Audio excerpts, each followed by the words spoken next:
Hey, salut à tous, bienvenue à Question Auto, j'espère que vous allez bien. On est à bord du Dodge Durango SRT.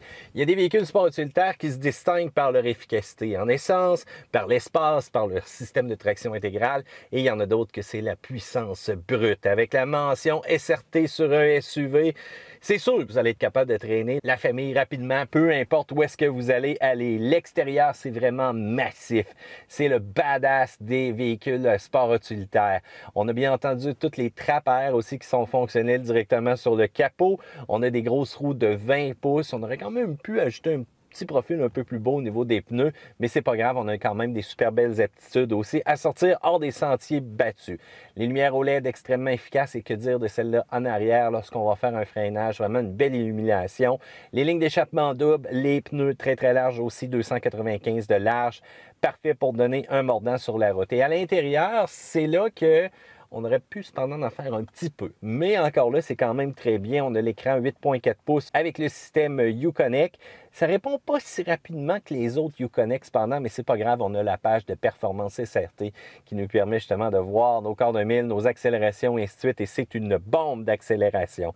C'est sûr aussi qu'on a toute l'information nécessaire pour aller directement sur une piste. Et on a un intérieur qui est vraiment 6 passagers aussi. Donc, c'est parfait pour traîner encore une fois la petite famille. De l'espace en masse. Malgré quand on relève la dernière banquette, eh bien, c'est un peu plus difficile. Pour le reste, des petites touches de suède, des beaux cuirs, les mentions SRT aussi dans les bancs, sans oublier le système de divertissement aussi à l'arrière pour les jeunes.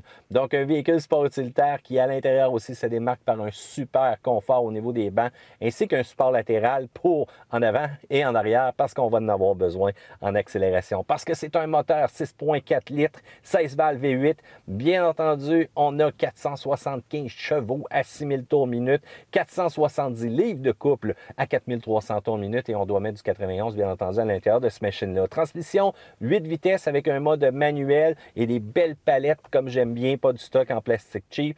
Et ce qui est assez surprenant aussi, c'est que la machine va être capable de faire un quart de mille en 13,3 secondes à 104 000 à l'heure. Vitesse maximum de 155 000 à l'heure. Je vous dis tout de suite, ça décoiffe.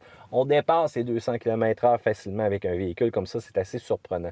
Et au niveau de la tenue de route, 0.87G, et on va être capable de faire 8700 livres de remorquage. Ça, c'est impressionnant avec une machine qui est performante, qui transporte la famille, puis on accroche le bateau en arrière. Tout va aller vite là, pour se rendre en vacances, je vous le confirme. Du côté du système de traction intégrale, eh bien, c'est une proportion électronique qu'on va pouvoir gérer la puissance, on l'envoie où. Et je dois dire que le système est extrêmement efficace dans le test diagonal qu'on a fait. Lorsqu'on va être en mode automatique, eh bien, c'est 40 à l'avant, 60 à l'arrière. En mode neige ou encore en mode remorquage, la répartition de la puissance, c'est 50-50. Et lorsqu'on est en mode sport, 35 à l'avant, 65 à l'arrière. Et si jamais on passe vraiment en mode piste, le mode ultime, 30 à l'avant, 70 à l'arrière. Et on est capable d'avoir du fun.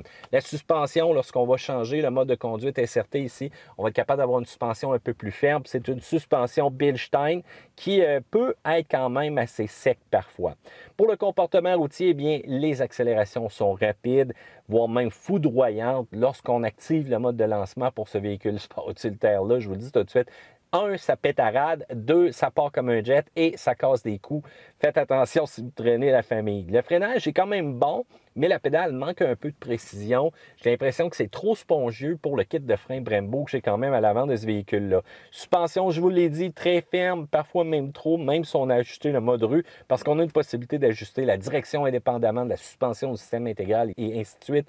Un beau mode personnalisé comme je les aime. Et pour la tenue de route, je vous le dis tout de suite, ça c'est impressionnant, ça mord ce véhicule-là.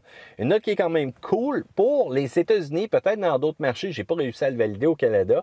On est capable d'acheter une garantie qui donne une couverture à vie sur ce véhicule-là. C'est la première fois que je vois ça, c'est la première fois que j'entends ça, mais faites attention, ça s'applique uniquement aux premiers conducteurs. Donc encore là, information validée au Canada, mais dans d'autres pays, ça se fait à ce niveau-là. Pour 2019 aussi, les Durango, on a eu quelques petits changements. Donc le modèle Citadel RT et SRT sont disponibles avec 825 watts de son, 19 haut-parleurs Harman Kardon. Ça commence à être assez impressionnant.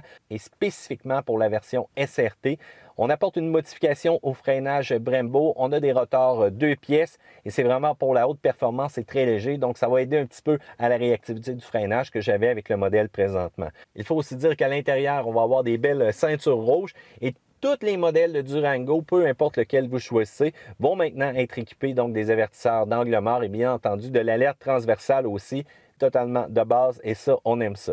Côté consommation, eh bien là, ça c'est sûr, on s'entend avec un 3,92 de même, ça consomme. On parle de 18,3 en ville, 12,2 autoroute, 15,6 combiné, c'est exactement ce qu'on a été capable de faire avec le véhicule. Pour la compétition, il n'y en a pas beaucoup qui réussissent à se mesurer celui-là par sa puissance brute, par sa motorisation. C'est sûr que le Jeep Grand Cherokee SRT et le Trackhawk, ben oui, ça l'entre un peu dans cette gamme-là. Bon, la version Trackhawk, c'est démentiel, je vous le dis tout de suite.